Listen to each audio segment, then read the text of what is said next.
दूसरे चरण के रण में 1202 प्रत्याशी लड़ रहे चुनाव। 15 करोड़ 88 लाख मतदाता करेंगे प्रत्याशियों की किस्मत का फैसला। सुबह 7 बजे से जारी है लगातार मतदान। गाजियाबाद के बीजेपी प्रत्याशी सुबह सुबह पहुंचे पोलिंग बूथ। अतुल गर्ग ने किया अपने मत का इस्तेमाल, पत्नी ने भी किया मताधिकार का इस्तेमाल। इंफोसिस के मालिक एनआर नारायण मूर्ति ने किया मताधिकार का इस्तेमाल, पत्नी सुधा मूर्ति के साथ किया मतदान। इस चरण में कुल 16 करोड़ मतदाता अपने मत का इस्तेमाल करेंगे। आपको बता दें कि 8.8 करोड़ पुरुष जबकि 7.8 करोड़ महिला तो 34.8 लाख फर्स्ट टाइम वोटर आज वोट करेंगे। 50% केंद्रों पर सीसीटीवी से नजर रखी जा रही है। दूसरे चरण की सभी 88 सीटों पर सुरक्षा के चाक चौबंद इंतजाम। संवेदनशील सीटों पर पैरामिलिट्री फोर्स की तैनाती सीसीटीवी से रखी जा रही है हर किसी पर नजर। सेकेंड फेज चुनाव के लिए सुबह 7 बजे से शाम 6 बजे तक होगी वोटिंग। कई जगहों पर हो रही बारिश। बिहार में भीषण गर्मी को देखते हुए चुनाव आयोग ने 4 सीटों पर सुबह 7 से शाम 7 बजे तक मतदान का समय किया। प्रधानमंत्री मोदी करेंगे चुनाव प्रचार आज भी। पश्चिम बंगाल, बिहार और यूपी में प्रधानमंत्री मोदी आज जनसभा को करेंगे संबोधित। बंगाल में 1, बिहार में 2 तो यूपी के बरेली में भी जनता के बीच जाएंगे प्रधानमंत्री मोदी। बीजेपी राष्ट्रीय अध्यक्ष जेपी नड्डा का आज कर्नाटक दौरा। कर्नाटक में नड्डा जनसभा को करेंगे संबोधित। जनसभा से पहले रोड शो का भी आयोजन। तो वहीं गृहमंत्री अमित शाह आज मध्य प्रदेश और छत्तीसगढ़ के दौरे पर।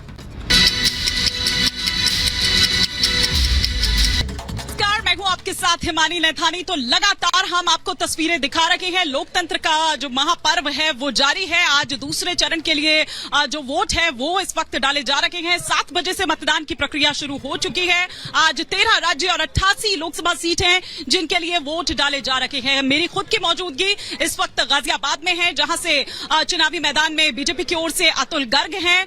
कांग्रेस की बात अगर करें, गठबंधन की अगर बात करें तो डॉली शर्मा यहां से चुनावी मैदान में है और बसपा ने नंद किशोर पुंडीर को चुनावी मैदान में उतारा है। और जो मुकाबला है वो त्रिकोणीय होने की बात कही जा रही है। हर कोई अपनी अपनी तरफ से यहां पर कह रहा है, लेकिन हर कोई अपनी अपनी जो जीत है उसको लेकर भी आश्वस्त नजर आ रहा है। हम आपको देश भर से तस्वीरें दिखा रहे हैं। वो 13 जो राज्य हैं और साथ ही साथ 88 सीट हैं लोकसभा जहां पर इस वक्त मतदान की प्रक्रिया शुरू हो चुकी है। इस वक्त हम आपको तस्वीरें दिखाते हैं वसुंधरा राजे सिंधिया की, जो कि अपना वोट कास्ट करने के लिए पहुंची और क्या कुछ उन्होंने कहा हम वो आपको पहले सुनवाते हैं। इस चुनाव के अंदर फिर से इस चुनाव के बाद फिर से भारतीय जनता पार्टी की सरकार बनेगी और तीसरी बार मोदी जी प्रधानमंत्री बनेंगे। बारा झालावाड़ के सांसद दुष्यंत सिंह जी को बहुत अच्छा, माने एक किस्म से बहुत अच्छा समर्थन मिल रहा है। ये झालावाड़ बारा के लोग तो सब हमारे वैसे भी परिवार के लोग हैं और उनका प्यार और समर्थन हमेशा मिला है। तो इस बार भी कैंडिडेट के रूप में भारतीय जनता पार्टी की ओर से दुष्यंत सिंह जी लड़ेंगे। उनको बहुत अच्छा समर्थन मिलेगा और मुझे विश्वास है कि वो एक इतिहास फिर से बनाएंगे। मुझे ये भी विश्वास है कि राजस्थान के अंदर राजस्थान की जनता पूरा समर्थन देगी और फिर से भारतीय जनता पार्टी को एक ऐतिहासिक विक्ट्री में लाके छोड़ेगी। मैम, लगता है कोई मुकाबला है झालावाड़ में, क्योंकि देखिए इलेक्शन होता है जी, इसलिए कौन किसका मुकाबला ये और कैसा मुकाबला ये कोई कह नहीं सकता। ये एक तो ईश्वर के हाथ में है और हमारे ईश्वर रूपी जनता के हाथ में है, इसलिए टेकन फॉर ग्रांटेड कभी नहीं कर सकते।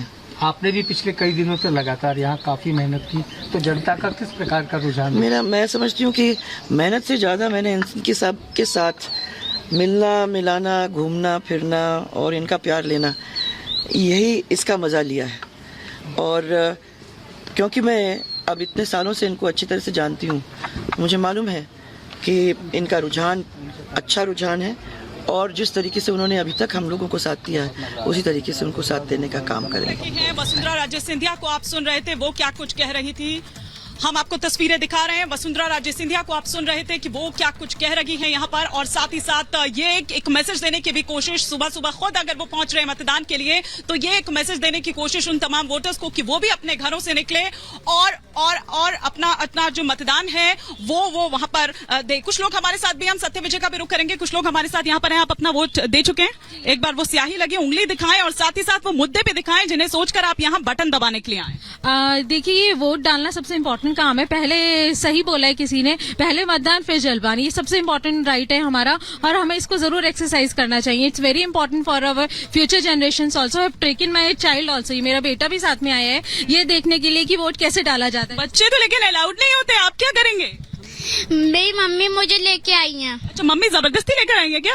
हाँ। इसको ये बताने के लिए कि कितना इम्पोर्टेंट है वोट देना, इसको ये सिनेरियो दिखाने के लिए कि देखो लोग सुबह सुबह, इट्स ऑलमोस्ट 7 o'clock, आप देखो ना कितने लोग ऑलरेडी गैदर हो चुके हैं। It is a important work, इसको दिखाने के लिए मैं लेके आई। ठीक है, एक बार जरा हम हमारे सहयोगी सत्य विजय हैं, उन्होंने क्या कुछ बात की है, वो भी तमाम लोगों से वहां पर बात कर रहे हैं। साथ ही साथ वीडी शर्मा इस वक्त उनके साथ मौजूद हैं, वो क्या कुछ कह रहे हैं, एक बार वो भी सुन लेते हैं।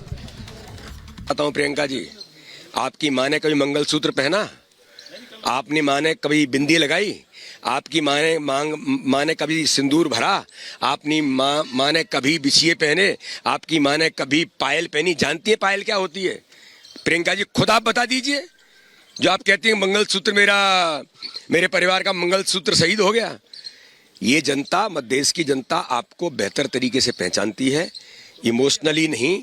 आप तो व्यवहारिक तौर पर जनता ने देखा है कि आपका दोहरा चरित्र किस प्रकार का है। इंडी गठबंधन, घमंडिया गठबंधन, ये सब इकट्ठे होकर के सारे चोर मौसायते इकट्ठे हो गए, इसलिए जनता ने इनको पहचान लिया है। और जनता इस बार प्रधानमंत्री मोदी जी को तीसरी बार प्रधानमंत्री बनाने का जनता का संकल्प है और जनता आशीर्वाद दे रही है। सैम पित्रोदा का जो स्टेटमेंट था कि अगर किसी व्यक्ति की मृत्यु हो जाती है तो उसकी जो वसीयत है उसका हिस्सा छीन लिया जाएगा, इस पर क्या कहेंगे? नहीं, ये सब क्या है कि सैम पित्रोदा हो या बाकी कोई हो, ये सब जो है ना इसी प्रकार के चरित्र के लोग हैं जो इस प्रकार की बातें करके जनता को कैसे जनता की चीजों को छीना जाए ये वो प्रयास कर रहे हैं। वीडी शर्मा है खजुराहो से। तो देखिए, मध्य प्रदेश के बाद अब जो हालात है वो दिखाते हैं अमरावती के, क्योंकि अमरावती में मौसम बदल चुका है, बारिश यहाँ पे शुरू हो गई है। और देखिए जो दोहरी चुनौती है आज वोटर्स के सामने, वो ये बारिश भी बनने वाली है क्योंकि मौसम बेहद खराब है। दिन में लगता है जैसे रात होने वाली है और बहुत जोरों की बारिश यहाँ पर आने वाली है। हालांकि जो बूंदाबांदी है वो शुरू हो भी गई। इस बीच जो वोटर्स जुड़ गए हमारे साथ, बात करने की शुरुआत आपसे करूंगी मैं। अमरावती के वोटर्स जो वोट डालना चाहते हैं उनके सामने चुनौती दो है, पहले गर्मी थी या बारिश है, कैसे चुनौती फेस करेंगे? नहीं, मैं तो चाहूँगा कि ये कोई बड़ी चुनौती नहीं है। अगर आप सच में अपने देश देशभक्ति है आप में तो बिल्कुल ये सब बेकार की बात है। आप वोट देने जरूर जाए। आज वोटिंग करने के लिए निकले होंगे मेरे ख्याल से आप, लेकिन जिस तरीके से अगर यहाँ के मुद्दों की बात की जाए तो आपका मुद्दा क्या है वोट डालने को लेकर? वोट को लेकर नहीं, जो भी यहाँ सांसद आए वो अपना विकास होए और उसमें हमारे नवनीत जी का जो है वो उनका है सब व्यवस्थित। अच्छा, यानी कि आपको लग रहा है कि पलड़ा ज्यादा भारी है? पलड़ा भारी है। आप बताइए, अमरावती सीट पर विकास का अगर आकलन किया जाए, किस पार्टी पे ज्यादा भरोसा लगता है आपको? आपके मुद्दे क्या है वोट डालने को लेकर? अपने को तो मोदी जी की तरफ देखना है और लोकल जो है वो तो खासदार कर ही रहे हैं, नवनीत जी राणा। और वोटिंग करने लोगों ने जरूर। पे जो लोग हैं वो कह रहे हैं कि मोदी सरकार के कामकाज को लेकर जो इनका रुझान है वो दिखाई दे रहा है, लिहाजा ये माना दरअसल जा रहा है कि जिस तरीके से जो यहाँ पे मुकाबला है वो बेहद टफ हो चला है। फिलहाल वक्त है छोटे से ब्रेक का, ब्रेक के बाद वापस दिखाएंगे आपको लगातार महा कवरेज वोटिंग से लेकर।